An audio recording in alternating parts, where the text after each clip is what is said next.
ยวนะครับลงมาเลยนะ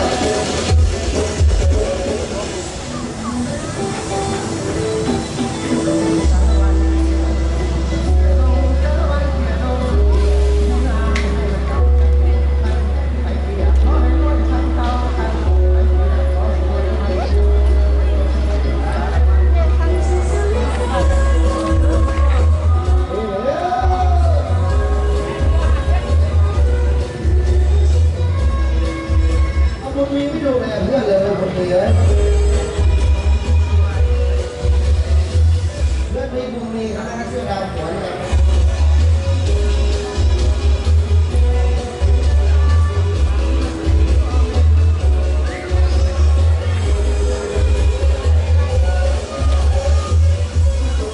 โอ้สงสัยจะชอบหน้าดูนะไอ้บูได้ชนอย่างเดียวเลยความหล่อให้เป็นประโยชน์จริงๆเลยไม่รอ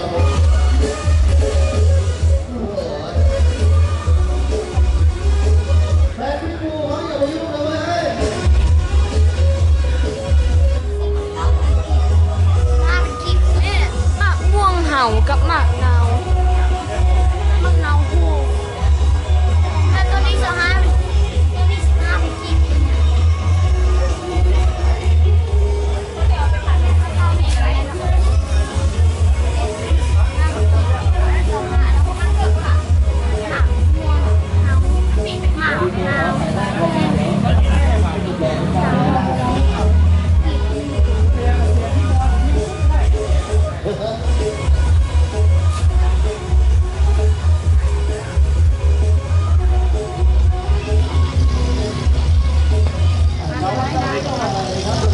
สนใจจองนี่เข้าไปเลย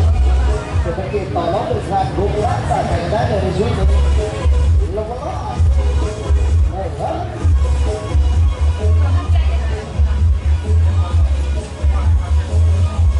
โอ้ยมีสาวอยู่ข้างแยกไม่ชนเขาชนเรานะ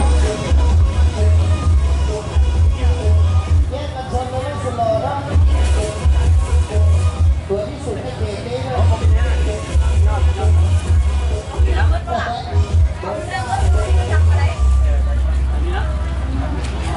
เฮ้ยอย่าไป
Erna Empat Kana Amber Sokon Akemul Mượn dùng mà em gửi laoขึ้นหรือยังเมื่อคืนที่ยากรอที่จึงถึงเมื่อยอรวมรักกายารวมงานแต่คนเหมือนตายรักเมื่ออำปลาอีนานเรื่องตายทำมาเรือมาจีนย่อยสร้างอันเรืออันดอ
เป็นรังแคกัน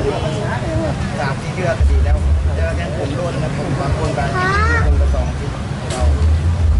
เรียกว่าให้มักเมียนประมาณ5 นาทีเป็นของธรรมชาติไม่ล่ะมีสมุนไพรเป็น10 ตัวอย่างแต่ว่าผมมันโป่งไม้กว่านี้โป่งยกเว้นผู้ที่ว่าบางคนผมโดนบางคนโดนแล้วเลื่อมเลยอันบุรีหักหมดแล้วแกบุมีเส้นแล้วมันเละขึ้นแล้วเป็นวะ แต่ว่ายังมีเส้นอยู่มันโป่งขึ้น โอ้ มักเมียนแล้วบำรุงมันสิไปบำรุงห้างผมห้างมันแข็งแรงแล้ว แต่ มัน มัน ก็ ก็ โป่ง มีหลายอย่างเลยเนาะมันมีอันพริกโหดมีอันต้องอันจาน มีเป็นคลิปก็ย่างแต่ว่าเอาไว้ลงไว้ซื่อ ก็แม่นวะ ๆให้ลงเมื่อแล้วมันที่เป็นหุ้มน้อยเป็นหุ้มน้อยแล้วมันที่โปงามเลย โอ้ อันนี้เป็นสูตรอันนึง แม่ บำรุงห้างผมให้แข็งแรง แม่ ให้ แม่ ห้าง แม่ แข็งแรงแล้ว อั มัน น นี้ โป่ง ดี ขึ้น หม ได้ ดลูกแม่อันนี้ดีหมดลูกเก็บโค้งน้อย เด้อ ก็จังเดียว ผมล้นคนหรือว่าเป็นรังแก ขายฮอนเมื่อใดนี่ ตาลจะ ว่าวันที่4วันที่5 มาก